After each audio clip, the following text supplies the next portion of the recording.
king is dead. 3 men claim his crown. 1 year changes England forever. The events of 1066 didn't simply decide who wore England's crown, they transformed its language, its government, its castles, and its future. This is the story of the conquest that changed Britain forever. When King Edward the Confessor died in January 1066, England faced a crisis. He left no children, no universally accepted heir, and no written succession plan. Almost overnight, the kingdom became the most valuable prize in Europe. 3 powerful men believed they deserved the crown. Harold Godwinson, England's most influential noble, Harald Hardrada, the fearsome King of Norway, and William, Duke of Normandy. History was about to be decided by ambition rather than inheritance. William's ancestors were Vikings who had settled in northern France generations earlier. By 1066, Normandy had become one of Europe's most powerful military states.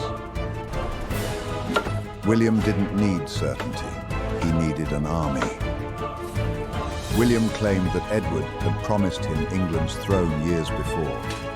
He also insisted Harald had swore to support his claim. Whether either promise truly happened remains one of history's greatest mysteries.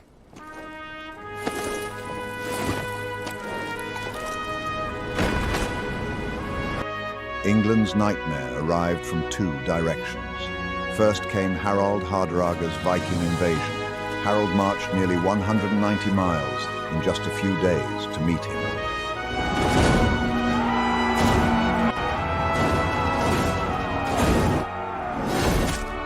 Harald defeated the Norwegians at Stamford Bridge, but victory came at a terrible cost. His exhausted army had barely begun to recover before shocking news arrived. William had landed in southern England.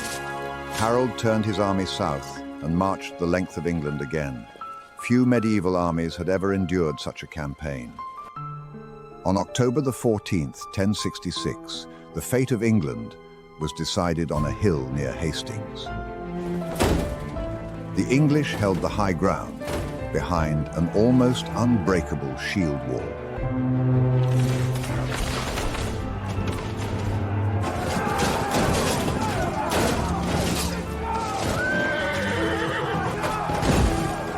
For hours, the English resisted every Norman attack.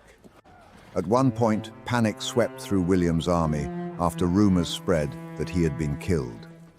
William rode forward, removed his helmet, and shouted that he still lived. His soldiers rallied. Then came the turning point. Norman cavalry pretended to retreat. English soldiers broke formation to chase them. The trap worked. The shield wall collapsed. By sunset, Harald was dead. Legend says an arrow struck his eye, though historians still debate whether that famous image is fact or medieval propaganda. England had fallen.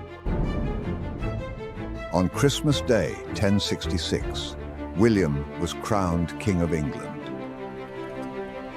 Unlike the kings before him, his authority did not come from tradition. It came from conquest. England now belonged to the Normans. Hundreds of castles were built to control the population.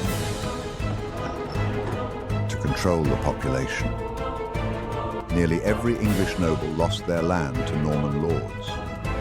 French became the language of power. Even today, words like government, justice, parliament, and crown all reveal Norman influence. William also ordered the Domesday book, the most detailed survey of any medieval kingdom. Nearly 1,000 years later, historians still rely on it.